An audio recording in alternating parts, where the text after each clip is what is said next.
हमारे video मसीहियों Christians को Bible सिखाने के लिए और उन लोगों के लिए बनाए जाते हैं जो सच्चे परमेश्वर को ढूंढ रहे हैं।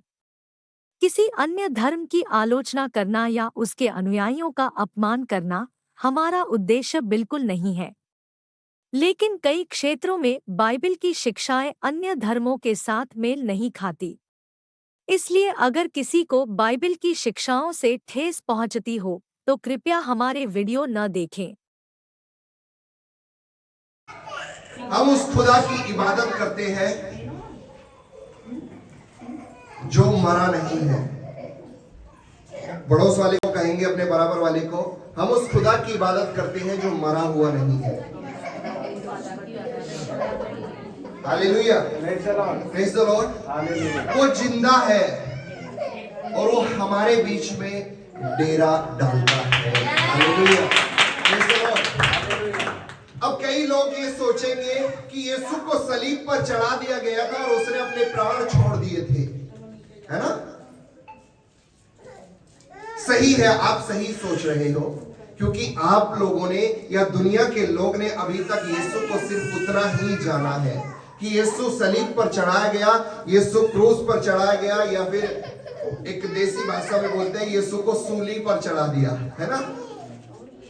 उसको क्रूस बोला गया है। क्रूस क्रूस का असली ही मतलब होता है, क्रूस पर जब वो टांगा गया तो उस क्रूस पर टांगे जाने के द्वारा आपकी हर एक परेशानी ऐसे करके कैंसिल हो जाती है। क्रूस के रूप में जब किसी को कोई दफ्तर में पेज कैंसिल करना होता है तो उस पे क्रूस ही मारा जाता है, क्योंकि क्रूस में वो सामर्थ है जो हर एक बड़ी से बड़ी बात को कैंसिल कर सकता है। Hallelujah, praise the Lord. और उसी क्रूस पर हमारा परमेश्वर, सृष्टि का कर्ता, हर एक का उद्धार करने वाला क्रूस पर टांग दिया गया था और उसने अपने प्राण छोड़ दिए। लोग यहीं तक जानते हैं, लेकिन हकीकत इससे आगे है जो हमारी बाइबल बताती है, जो दुनिया को बनाने वाले परमेश्वर के द्वारा लिखी हुई पुस्तक, इसको साइंस भी सही बताती है, साइंस भी इसके बारे में बोलती है। मालूम, एक पास्टर को कल मैं सुन रहा था, उन्होंने बड़ी बेहतरीन एक बात बताई कि दुनिया के अंदर कोई ऐसा नहीं आया आज तक जिसने यीशु से ज्यादा चमत्कार किए हो। Hallelujah, hallelujah. अब उस खुदा की इबादत करने आज इस जगह पर आए हैं, उस खुदा की महिमा करने आए हैं। वो खुदा जब कुछ नहीं था तब भी वो था, जब सब कुछ था तब भी वो है, और जब कुछ नहीं रहेगा तब भी वो रहेगा। Hallelujah, praise the Lord, hallelujah. तो लोग कहते हैं यीशु को सूली पर चढ़ाया गया, यीशु को क्रूस पर चढ़ाया गया, उसने हर एक परेशानी, दुख, संकट, हर एक बात को कैंसिल कर दिया, लेकिन उसने अपने प्राण छोड़ दिए, वो मर गया। ये मृत्यु बाइबल में परमेश्वर ने दी, और बाइबल बताती है मृत्यु के वश में सब कुछ कर दिया गया है। उसके पांवों तले सब कुछ परमेश्वर ने कर दिया। मृत्यु को कोई हरा नहीं पाया। बहुत लोग आए, चले गए, आश्चर्य कर्म किए, बहुत से पीर पैगंबर, बहुत से देवता, बहुत से अलग अलग रूप में लोग आए, लेकिन मौत को कोई नहीं हरा पाया। और फिर एक बार परमेश्वर का इकलौता पुत्र के रूप में, जो आदि में था, जब कुछ नहीं था तब भी था, वो मनुष्य के रूप में एक गर्भवती, एक कुंवारी गर्भवती से जन्म लिया, पैदा हुआ, वो मनुष्य का पुत्र बन गया। हालेलुया। वो परमेश्वर था, वो मनुष्य का पुत्र बना, उसका नाम यीशु रखा गया। Praise the Lord, hallelujah. उसने आश्चर्य कर्म किए, उसने परमेश्वर के जैसा जिया, उसको यीशु मसीह कहा गया। Hallelujah, praise the Lord, hallelujah. आज कई लोग अपने नाम के पीछे मसीह लगा लेते हैं। कई लोग कहते हैं फला मसीह, कई लोग कहते हैं ये मसीह, कई बहन लीजा मसीह, बहन मोहिनी मसीह, बहन अंजू मसीह। क्या आपने यीशु के जैसा जिया है? क्या आपने परमेश्वर की इच्छाओं को जिया है? यदि नहीं जिया तो मसीह का नाम मत खराब कीजिए। एक एग्जाम्पल दिया आपका नाम लेके, है ना? कई लोग नाम रखते और बीड़ी पीते, गुटखा खाते, तंबाकू खाते, मसीह का नाम बदनाम करते हैं। Hallelujah, praise the Lord. जब यीशु पैदा हुआ उसका नाम यीशु रखा गया था, मसीह नहीं। मसीह लोगों ने उसको उसके जीवन को देखकर कह दिया। बाद में उसके साथ भीड़ थी। भीड़ को जब तक यीशु था किसी ने मसीह नहीं कहा। भीड़ ने बड़े काम किए, पवित्र आत्मा उन पर उतरा प्रेरितों के काम में, किसी ने मसीह नहीं कहा। लेकिन एक समय आया अंताकिया की कलीसिया में, प्रेरितों के काम की पुस्तक में आप जाकर पढ़ लेना, जहां पर साफ साफ क्लियर लिखा है चेले पहली बार यहां पर मसीह कहलाए। मतलब उन्होंने कुछ कार्य किया था जब ही मसीह कहला सकते हैं। मसीह नाम रखने से कोई मसीह नहीं हो जाता, मसीह का आचरण अंदर होना चाहिए। हालेलुया। और थोड़ा सा गहराई में बोल दूं तो मसीह का मतलब होता है मसा किया हुआ, अभिषेक किया हुआ।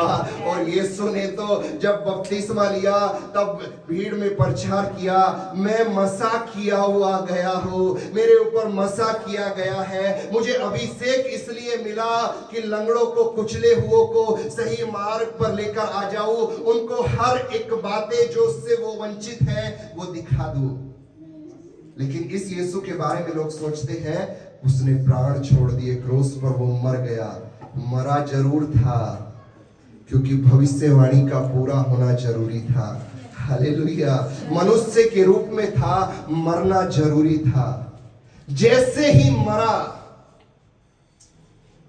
खत्म नहीं हो गया था, मरने के बाद वो कहीं पर गया था वहां के लोगों को बताने के लिए, है ना। जब आप बाइबल पढ़ेंगे अच्छे से जानेंगे, आपको मालूम पड़ेगा वो कहां पर गया था मरने के बाद। लेकिन हकीकत ये है कि तीसरे दिन, अभी वो इस महीने आने वाला है, तीसरे दिन यीशु मुर्दों में से मौत को हराकर, कब्र से पत्थर हटाकर, जीवित होकर लोगों के बीच में आया, लोगों के बीच में डेरा किया, लोगों के बीच में खड़ा हुआ और उसने ये दिखा दिया कि मैं सच्चा परमेश्वर हूं। मेरे अंदर वो ताकत है जिसने मौत को बनाया, वो ही मौत को हरा सकता है। हालेलुया। मौत कैसे आई थी? आदम ने पाप किया, मौत आई थी, परमेश्वर ने लाई थी। Hallelujah, praise the Lord. मौत को वो ही हरा सकता है जिसने मौत को बनाया, और यीशु परमेश्वर है। उसने स्वर्ग में तीसरे दिन जीवित होकर ये दिखा दिया कि वो ही सच्चा परमेश्वर है। वो मौत को हरा चुका है, फिर उसके बाद वो मरा नहीं। Hallelujah, praise the Lord.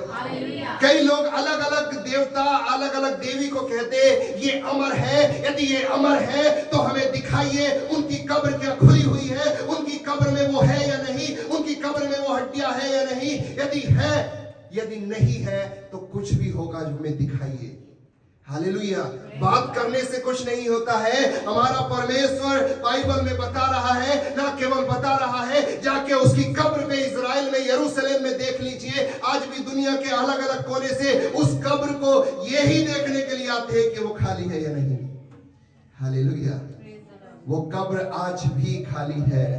Praise the Lord. Hallelujah. पत्थर पर स्टैंप लगाई थी, पत्थर पर मोहर लगाई थी कि कोई खोल ना दे। अरे परमेश्वर को कोई बांध कर रख सकता है क्या? परमेश्वर को कोई कैद कर सकता है क्या? हालेलुया।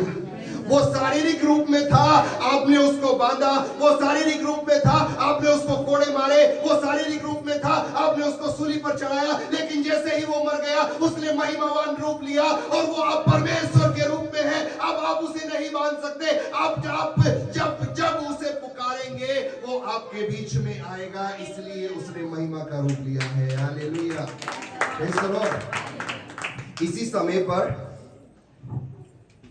कोई और गली में कलीसिया चल रही होगी, चर्च चल रहा होगा, खुदा वहां पर भी मौजूद होगा, क्योंकि उसने वादा किया जहां 2 या 3 मेरे नाम में इकट्ठा होते उनके बीच में मैं मौजूद होता। कोई मेरठ से बाहर चर्च चल रहा होगा, वहां पर भी खुदा मौजूद होगा। कोई यूपी से बाहर चल रहा होगा, वहां पर भी खुदा मौजूद होगा। एक ही समय पे खुदा हर एक जगह मौजूद है। मालूम इसीलिए खुदा ने वो शारीरिक रूप छोड़कर महिमा का रूप लिया, क्योंकि परमेश्वर ने वादा किया था मुझे हर एक जगह जाना है, मुझे अपने लोगों के बीच में डेरा करना है, मुझे अपने लोगों को आशीष देना है, मुझे अपने लोगों को चंगाई देना लेना है। और एक ही समय में यदि दुनिया का हर एक मनुष्य पुकारे तो मैं शरीर में नहीं जा सकता, मुझे इस शरीर को छोड़ना पड़ेगा और महिमा का रूप लेकर एक ही समय में पुकारने वाले हर एक मनुष्य को मैं चंगाई दूंगा। Hallelujah, praise the Lord, hallelujah. हम उस खुदा की इबादत करते हैं जो तीसरे दिन जीवित हुआ, जीवित होकर एकदम फुर नहीं हो गया। बाइबल बताती है 40 दिन लोगों के बीच में रहा क्योंकि वो उनसे प्यार करता था। Praise the Lord, hallelujah. मालूम, पतरस ने तो 3 बार, पतरस नाम का एक मनुष्य बाइबल के अंदर है, उसने 3 बार यीशु के मरने से पहले, जो यीशु के साथ साथ रहा, जब यीशु मरने वाले हैं तो कह रहा है मैं इसको नहीं जानता। Praise the Lord, hallelujah. कई लोग मुसीबत में पड़ेंगे और कह देंगे मैं यीशु को नहीं जानता, मैं तो चर्च जाता ही नहीं, मुझे तो इन्होंने जबरदस्ती बुला लिया। ऐसों से मिलने, ऐसों से खुदा प्यार करता है और खुदा ऐसो ही से मिलने के लिए 40 दिन उनके साथ रहा। Hallelujah, praise the Lord. वो खुदा इतना प्यार करता है। आप कैसे भी हैं, खुदा ने आपको बनाया है, वो आपसे प्यार करता है।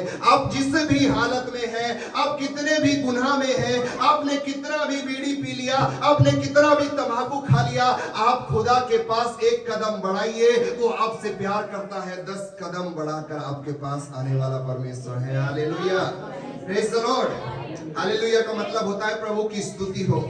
जिसने आपको बनाया है हम उसकी स्तुति करते हैं, यही मतलब होता है हालेलुया का।